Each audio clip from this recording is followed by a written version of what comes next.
Segunda carta que o apóstolo Paulo escreveu ao jovem pastor Timóteo.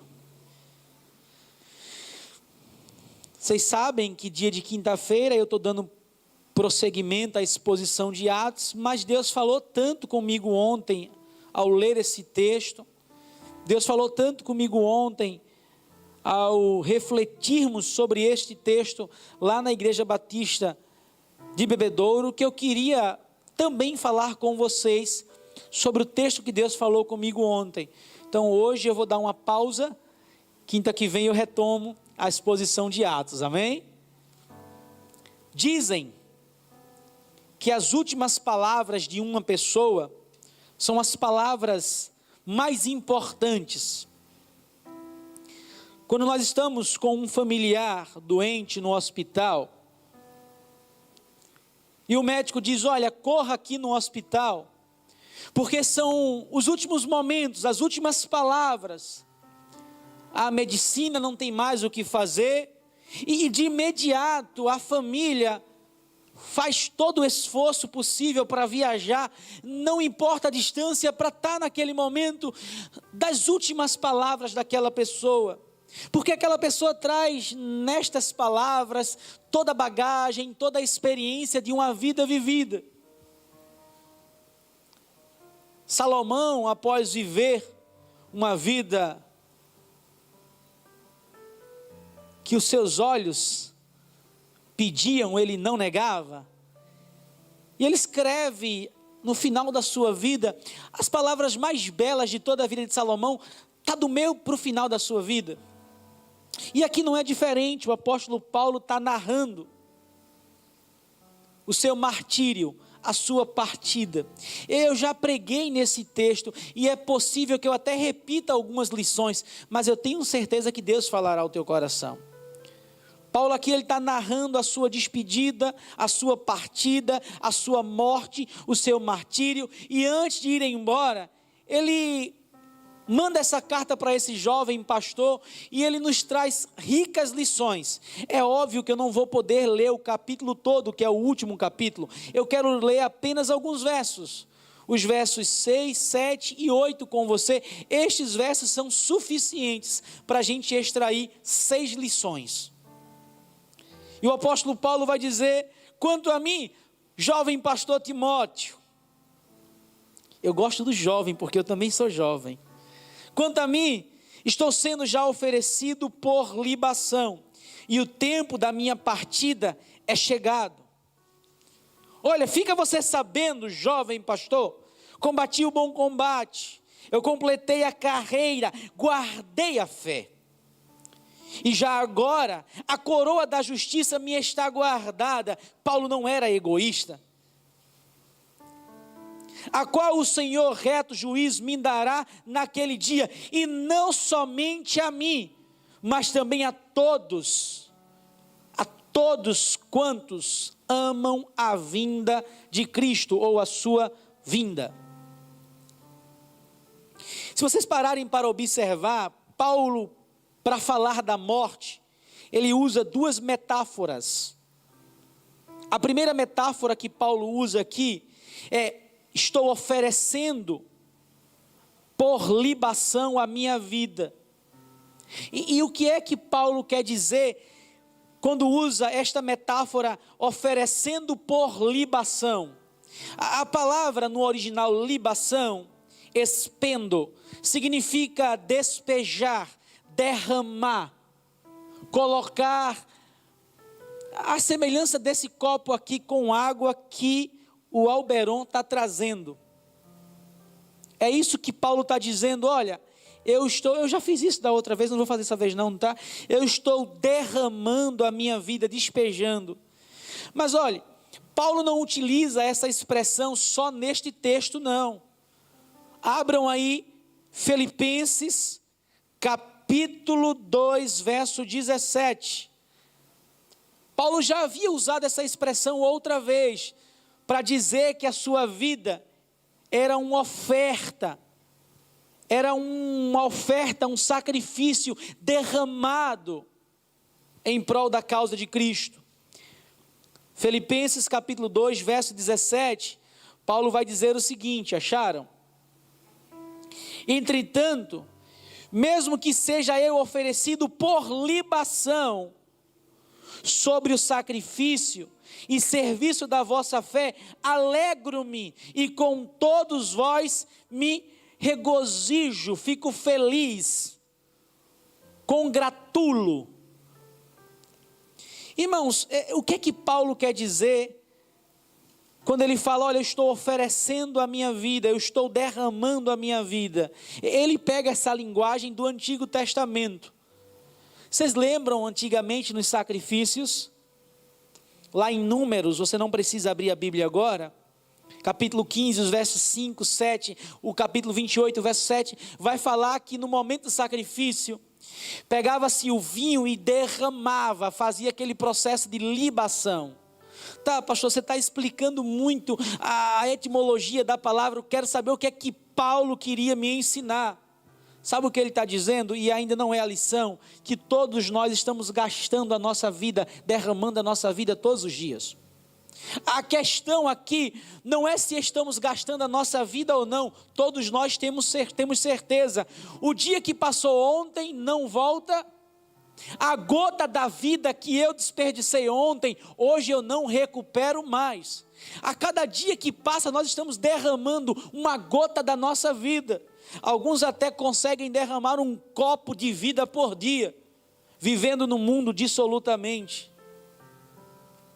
Todos nós estamos despejando a nossa vida, derramando a nossa vida. Cabe a nossa reflexão em que eu estou derramando, despejando a minha vida. Pastor, você está me dizendo que a partir de hoje eu sou proibido de trabalhar? Não estou dizendo isso. Eu sirvo a Deus também no meu trabalho. Eu derramo a minha vida como libação, no trabalho também servindo a Deus, sendo sal, sendo luz. Pastor, está dizendo agora que eu devo passar o dia na igreja? Não, porque boa parte do tempo, esse templo aqui, as paredes, elas ficam aqui com as portas fechadas. Eu não estou dizendo que é para você ficar aqui 24 horas. Eu estou dizendo que a sua vida diária, ela está sendo derramada, e você precisa ter muito cuidado para saber como você está derramando a sua vida. Qual é a maneira que você está despejando a sua vida, para que você não a desperdice. Uma vida desperdiçada não se recupera mais. Eu contei isso para vocês uma vez, que um certo senhor de idade, com uma certa experiência, bem vivido, mas com alguns arrependimentos no coração, porque ele desperdiçou um pouco sua vida, ele despejou a sua vida naquilo que não era para despejar, e acabou desperdiçando. E ele parou num semáforo, e ele pegou um saco preto, e todos os carros que paravam, ele batia no vidro, e ele colocava o saquinho ali, e uma pessoa observando de longe dizia: ninguém dá nada para aquele senhor, ninguém deposita nem sequer uma gorjetinha, um dinheirinho, um alimento. E o cidadão pegou alguns recursos, pegou alguns alimentos, e ele se dirigiu até o senhor e disse: meu senhor, me desculpe, eu estou vendo o senhor aqui já há tanto tempo, e ninguém lhe dá R$1, ninguém lhe dá alimento. Ele falou: ah, meu filho, o que eu estou pedindo aqui não é dinheiro nem é alimento. O que eu estou pedindo aqui é um pouquinho da juventude, um pouquinho do tempo que eu desperdicei, e ninguém pode compartilhar isso comigo. Então, irmãos, o que da questão não é se estamos despejando a nossa vida, não. Estamos sim. Cada dia é uma gota de vida. A questão é: eu estou derramando a minha vida em quê? E Paulo, ele é claro: parafraseando, Timóteo, eu, Paulo, estou sendo já oferecido por libação, o tempo da minha partida é chegado. Ele diz que está desperdiçando sua vida, e vocês lembram da vida de Paulo? Em prol da causa de Cristo. A primeira lição que eu aprendo, irmãos: nossa vida deve ser uma oferta à obra de Cristo. A nossa vida deve ser uma oferta diária à obra de Cristo. Eu entendo, Pedro, quando você diz: pastor, eu quero trancar o meu curso, eu estou já fazendo meu TCC, mas eu não sinto prazer em fazer isso. Eu quero trancar o curso e quero ir logo para o seminário. Eu entendo porque é algo bíblico derramar a nossa vida naquilo que é eterno. Quero lhe fazer uma pergunta, você não precisa me responder. Se você olhar para o passado, e eu não quero também trazer peso à sua memória, por favor, tá? Você derramou a sua vida em prol da causa de Cristo. Você se sacrificou em prol de Cristo. Você falou de Cristo, você anunciou a Cristo, você viveu Cristo, você manifestou Cristo. Pastor, não como deveria, mas ainda há tempo, amém? Você ainda está vivo, então você ainda tem copos e copos de água para derramar em prol do Evangelho, em prol da causa de Cristo. Então a primeira lição que eu aprendo, irmãos, a nossa vida deve ser uma oferta à obra de Cristo. Derrame a sua vida, se desgaste com as coisas de Cristo, com o reino de Cristo. Porque é o único tesouro que não é transitório, que não é passageiro, que não é temporal, mas que é eterno, irmãos. Certa vez, um cidadão chegou para mim e me disse: pastor, por que nós não oferecemos um dinheiro para comprar a igreja de fulano? Porque fulano sai e a gente assume a igreja. Essa pessoa que falou isso está muito equivocada, que o ministro do Evangelho, ele não se vende, mas ele se desgasta em prol da causa de Cristo. A gente dá uma oferta de 100, de 150, de 200 mil, ele sai da igreja e a gente assume. Visão carnal, visão até demoníaca, querer comprar um ministro do Evangelho. Quem foi que ofereceu poder a Jesus, dinheiro a Jesus? Foi o diabo, irmãos.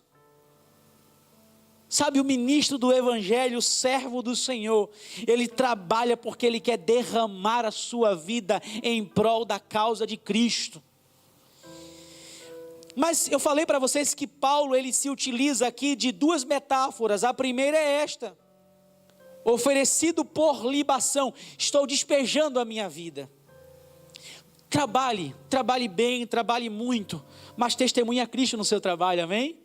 Estude muito, estude, até o peso da caneta se tornar em um concurso aprovado, não é pecado.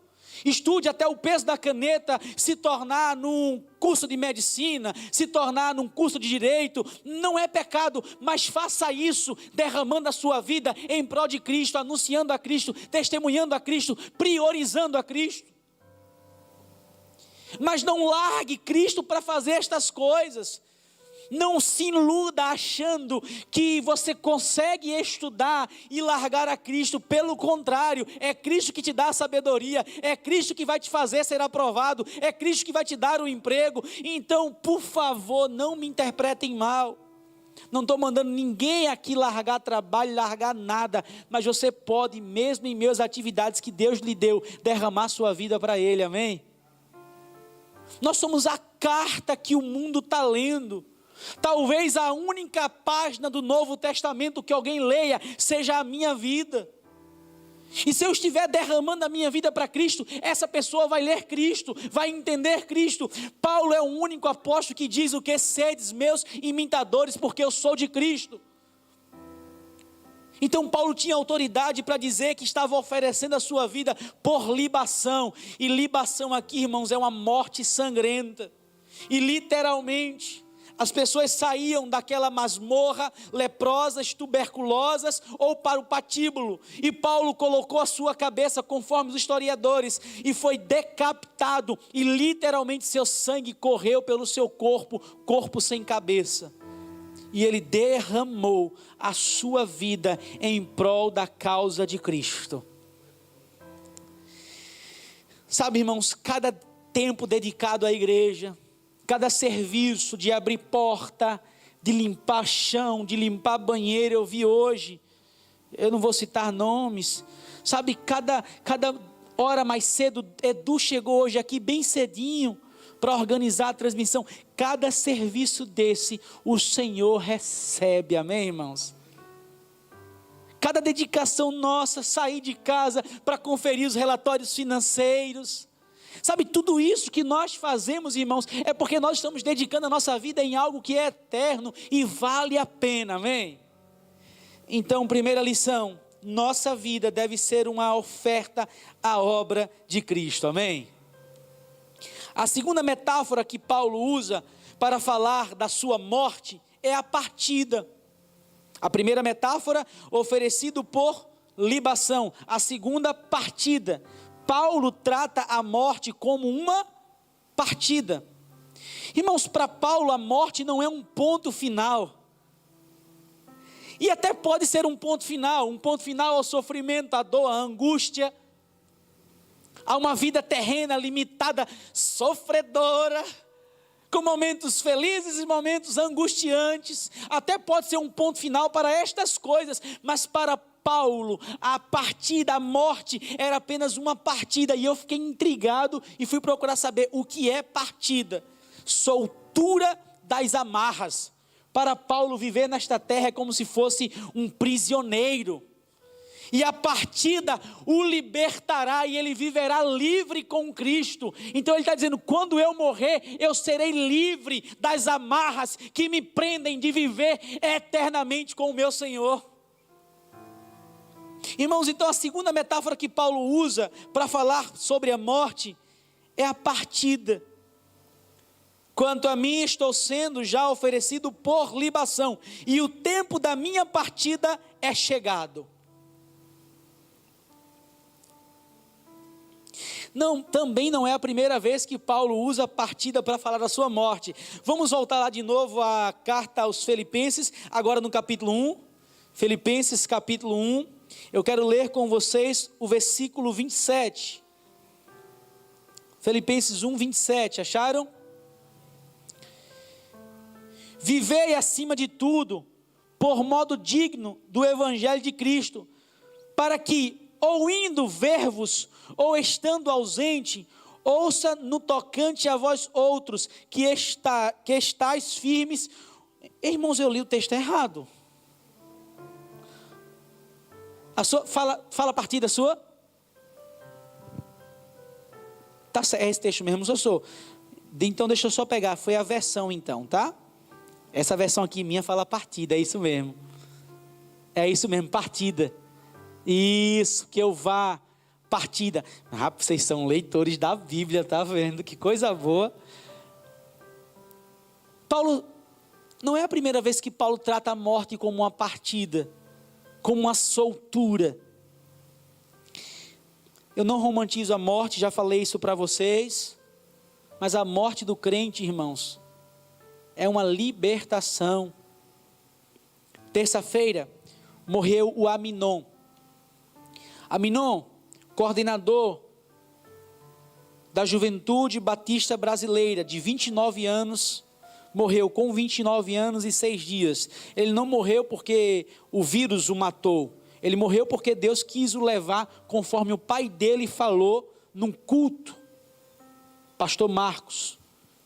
E ele disse, o meu filho foi embora não porque o vírus o matou, mas porque Deus disse que ele só deveria viver aqui 29 anos e 6 dias.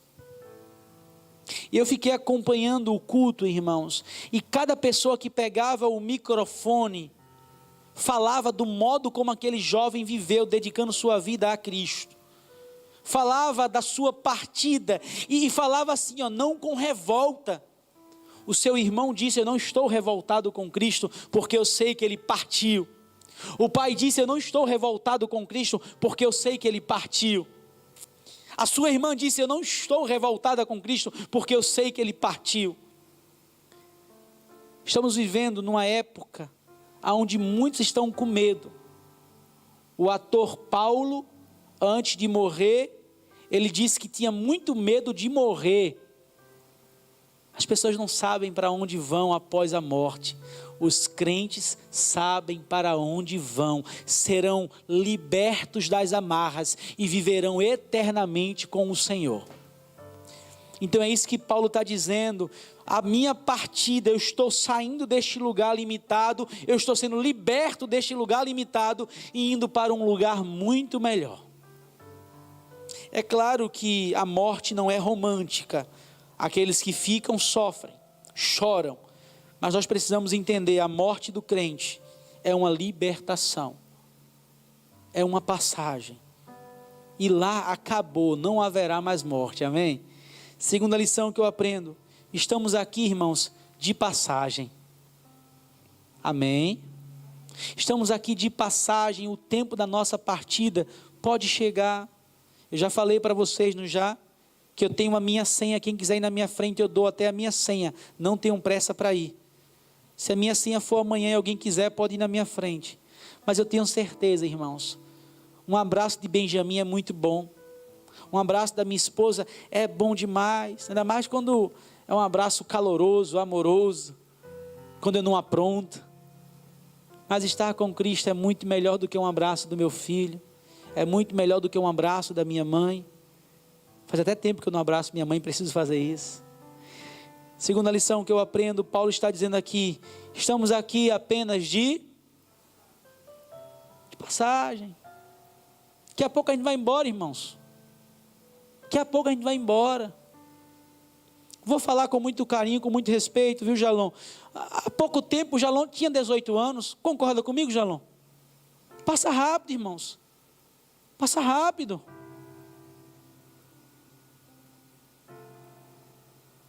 A minha esposa está falando alguma coisa ali atrás, eu não entendi. Sim, eu sei que é aniversário dele. Eu sei disso, eu falei com ele. Há pouco tempo tinha 18. Estamos de passagem, irmão. Eu não posso demorar mais por causa da hora. Deixa eu correr.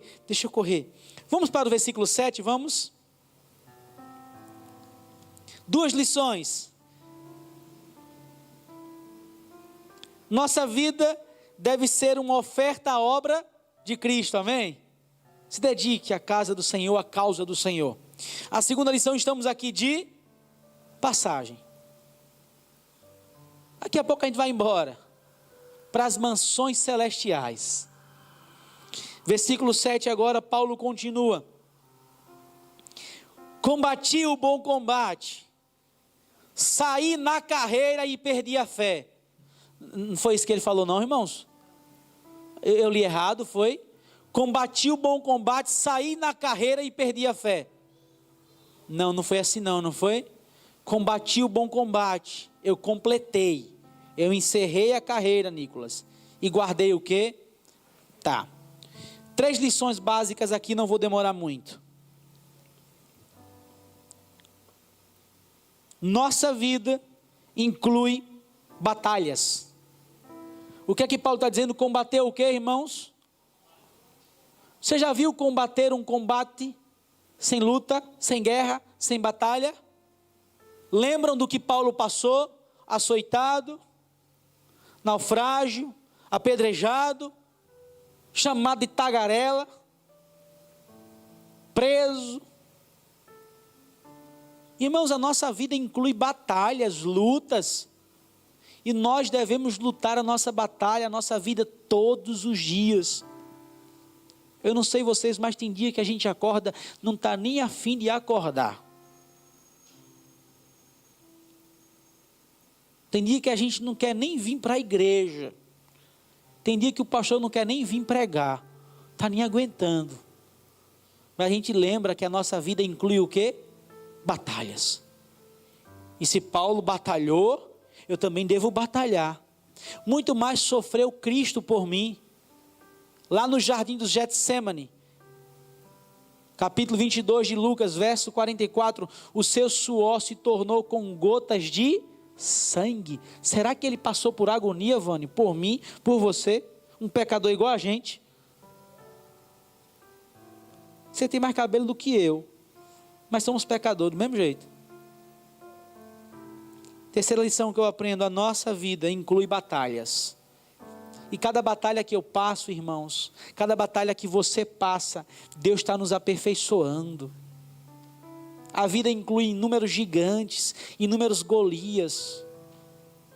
A vida inclui inúmeras muralhas de Jericó. A vida inclui inúmeros desafios, inúmeras dificuldades, e eu não oro para que Deus tire as dificuldades, eu oro para que Ele nos ensine, para que a gente possa combater o bom combate. Mas Paulo me ensina uma outra coisa. Ele diz que combateu o bom combate e fez o que, irmãos? Encerrou a carreira, não desistiu. Quarta lição que eu aprendo: não desista de combater o bom combate. Não desista. A Bíblia diz que a coroa da vida será dada a quem, irmãos? Aqueles que desistem ou aqueles que perseveram? A coroa da vida será dada àqueles que desistem ou àqueles que perseveram? Aqueles que perseveram. Não deixe o diabo falar ao seu ouvido. Não deixe homem ou mulher, ninguém falar ao seu ouvido que você não vai conseguir combater o bom combate, que você precisa desistir.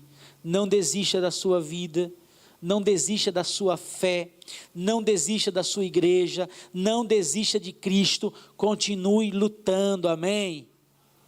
Continue guerreando, continue batalhando, continue firme, para que você possa dizer: olha, eu combati o bom combate, eu encerrei a carreira, mas eu não desisti, mas eu não larguei o evangelho. Fácil não estava, mas eu continuei. Paulo continua: combati o bom combate, encerrei a carreira e guardei o quê? A quinta lição, não preciso dizer para vocês: guarde a sua fé. Deixa o mundo cada vez mais descrer de Deus. Eu cancelei minhas redes sociais de novo. Eu tenho crise com rede social, ora eu estou amigo, ora eu estou inimigo. Sabe o perigo de a gente perder a fé? É que a gente começa a duvidar de Deus.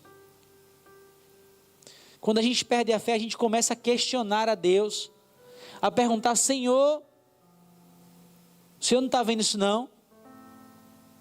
Senhor, o Senhor não está vendo o que eu estou passando não? Então, por favor, guarde a sua fé para que o diabo não roube. Guarde a sua fé, combata o bom combate, finalize sua carreira aqui nesta terra, mas sem perder a sua fé, porque sem fé é impossível agradar a Deus. E o diabo quer roubar a nossa fé todos os dias, para a gente duvidar de Deus, para a gente achar que Deus não está olhando para nós. Eu quero finalizar, irmãos. Até agora foram 5 lições. Nossa vida deve ser uma oferta à obra de Cristo, à obra de Deus. Estamos aqui tudo vai passar, irmãos. Tudo vai passar. A casa, o carro, tudo vai passar, vai ficar tudo aí. Vai ficar tudo. Terceira lição: nossa vida inclui batalhas, combates, lutas. Quarta lição: não desista dos seus combates, amém? Amém, irmãos? E isso, vocês são tão espontâneos, eu me alegro com isso. Quinta lição: guarde a sua... mas eu sempre gosto de deixar o melhor para o final.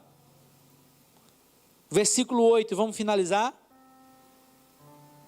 Depois que você derramar sua vida para Cristo, depois que você entender que o tempo da sua partida está se aproximando, que você combateu o bom combate, que você encerrou a carreira, que você guardou a fé, aí você vai viver agora o versículo 8. Já agora a coroa da justiça me está guardada, reservada, a qual o Senhor reto juiz me dará naquele dia, e não somente a mim, mas também a todos quantos amam a sua vinda. Sexta lição e última: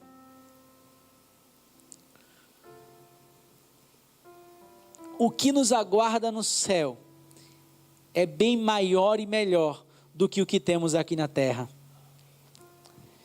Irmãos, o que nos aguarda no céu é bem maior e melhor do que o que temos aqui na terra. Pegue a riqueza, é redundância, mas eu vou falar.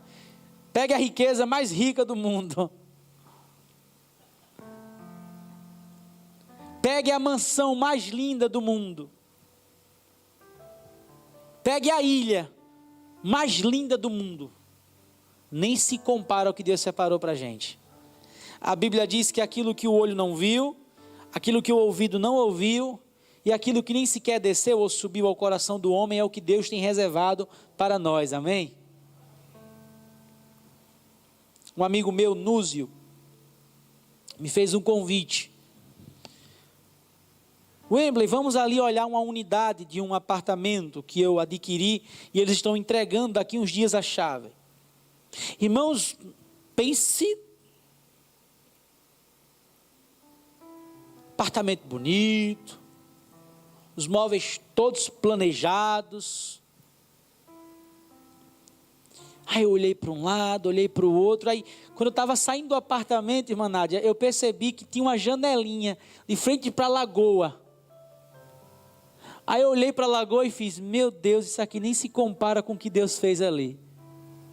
Aí eu comecei a refletir, se o mundo cheio de pecado tem coisas bonitas, o pôr do sol, uma cachoeira, final de tarde, com aquele arco-íris, dá vontade da gente mergulhar para pegar o pote de ouro que está lá embaixo, né?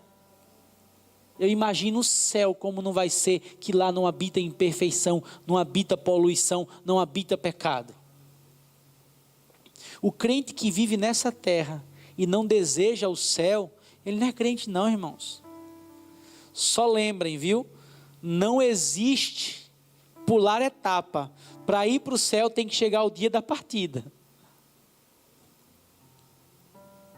Mas a gente sabe para onde a gente está indo, irmãos. A gente sabe para onde a gente está indo. Seremos libertos das amarras, das limitações terrenas. E iremos viver com Ele eternamente, amém? Vamos louvar a Deus, Vânio? Vou fazer o seguinte, eu vou convidar a Sossô para vir aqui à frente.